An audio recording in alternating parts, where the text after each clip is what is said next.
Hello dear students, welcome you back. Today we are going to study how to find the inverse of a square matrix. In the last two videos already we have studied to find the minors, cofactors and adjoint of a square matrix. One who knows minor, cofactor and the adjoint, then it is easy to find the inverse of a square matrix. In the last video already we have studied how to verify the A into adjoint of A is equal to adjoint of A into A is always equal to determinant of A into I. This is only for revision purpose. I have taken an example. This problem is already done in the previous video. Please go through it. Here we have verified that A into adjoint of A is always equal to adjoint of A into A, which is always equal to determinant of A into I. Without wasting your time, let me take the few more examples from the exercise 4.5. Before I go to the problems from the exercise 4.5, let me have one glance over the note. If A is a square matrix of order n, then the determinant of adjoint of A is always given by determinant of A to the power n minus 1, where n is the order of a matrix A. This is an important note. The 1 mark questions are asked from this part, and it is an important note for 1 mark question. Theorem. A square matrix capital A is a square matrix, is invertible if and only if A is non-singular matrix. Dear students, in the last video already I had told you what is singular and non-singular matrix. A matrix capital A is said to be singular if its determinant of A is equal to 0. And a square matrix whose determinant of A is not equal to 0, such matrices are called non-singular matrix. And only non-singular matrices have the inverse of a square matrix. Otherwise, the matrix does not have the inverse of a matrix A. Before I begin with the proof of this theorem, here we have to begin with, if A is invertible, then we have to show that it is non-singular. And conversely, if A is singular, then we have to show that the inverse of a matrix A exists. And in this case, we are going to find the inverse of a square matrix formula. Let me begin with the first part of this theorem. Let A be invertible matrix of order n and I be the identity matrix of same order. Then there exists a square matrix B of same order n such that AB is equal to BA is equal to I. If the product of any two matrices is equal to I, the unit matrix, then both the matrices are inverse of each other. A is the inverse of B or B is the inverse of A. Now we have begin with the matrix is invertible, then our intention is to prove it is non-singular matrix A. Now to prove this, let me begin with consider AB is equal to I. Now let me apply the determinant on both the sides. Determinant of AB is equal to determinant of I. Or by the theorem we can write determinant of AB can be written as determinant of A into determinant of B, which is equal to determinant of unit matrix is always equal to 1. Since the product of these two is non-zero or it is equal to 1, therefore both the matrices does any zero value. This gives that determinant of A is not equal to 0. Since the determinant of A is not equal to 0, such matrix is called non-singular matrix. My dear students, in this case we have begin with A is invertible, and we are showing that it is non-singular matrix.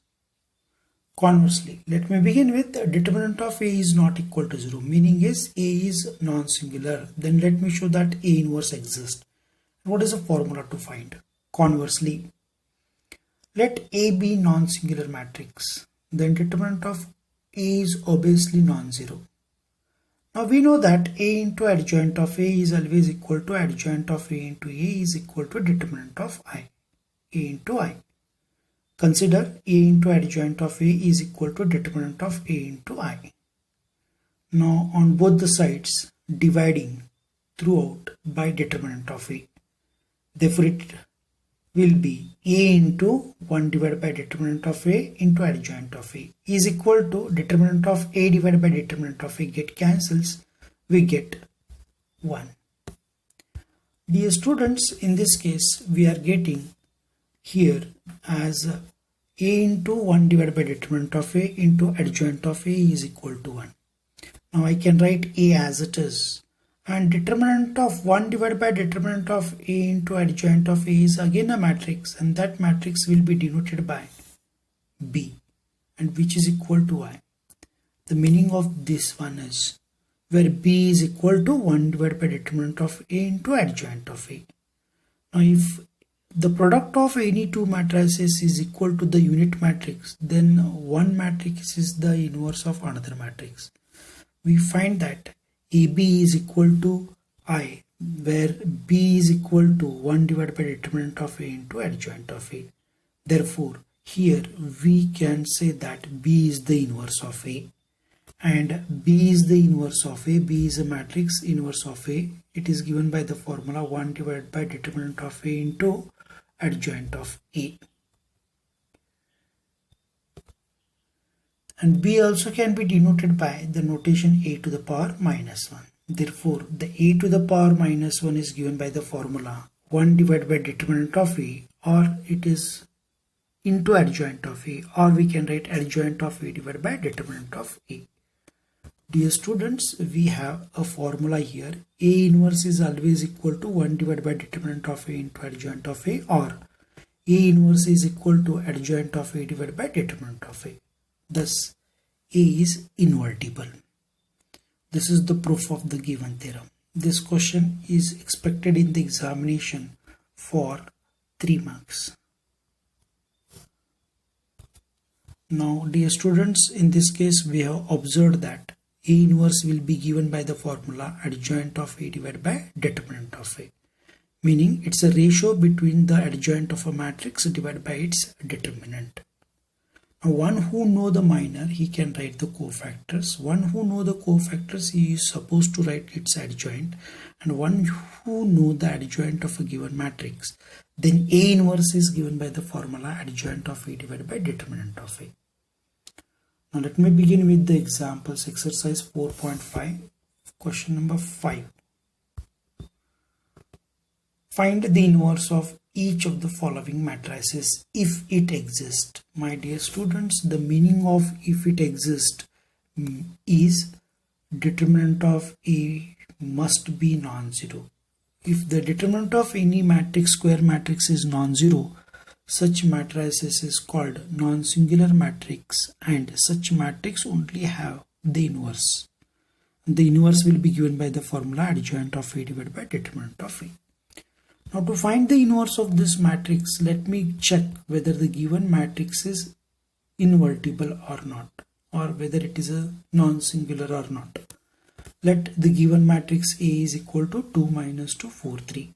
Therefore, determinant of A is equal to 2 3s are 6, minus of 4 into minus 2 is minus 8. Therefore, plus 6 and minus of minus plus 8. 6 plus 8 is equal to 14, which is non-zero. Matrix is called non-singular matrix. Hence, the inverse of a matrix exists. And to find the inverse of this matrix, let me find the adjoint of a given matrix. And the adjoint of any square matrix of order 2 is given by the shortcut formula, interchanging the diagonal elements and changing the sign of the off elements. Therefore, here we can write 3, 2. We are interchanging the diagonal elements, and let me change the sign of secondary diagonal elements. -2 becomes +2 and +4 becomes -4. Therefore, by using the formula A inverse, it is adjoint of A divided by determinant of A, or 1 divided by determinant of A into adjoint of A. Therefore, the inverse of a square matrix capital A is given by the formula 1 divided by 14 into the matrix 3 2 is in the first row and -4 2 is in the second row. Therefore, this is the inverse of a square matrix. Dear students, let me practice one more example. A is equal to -1 5 -3 2. Therefore, the determinant of A is equal to, let me check whether the inverse of this matrix exists or not. To check the inverse of a matrix, let me find its determinant. Therefore, determinant of A is equal to 13. You know how to evaluate the second order determinant, which is non-zero. Therefore, A is non-singular matrix. Therefore, it has the invertible matrices, or it is a invertible matrix. Now, let me find the adjoint of a given matrix. Adjoint of any square matrix of order 2 is given by the shortcut formula, interchanging the diagonal elements 2 -1 and changing the sign of the secondary diagonal elements. +5 becomes -5 and -3 becomes +3. Therefore, A inverse is given by the formula. It is A to the power -1 is equal to adjoint of A divided by determinant of A. This is the formula to obtain the inverse of a square matrix. In this problem, we have adjoint of A divided by determinant of A. 1 divided by 13 into adjoint of that given matrix is 2 -5 3 -1. Now, the problems of third order also can be solved by using the same formula.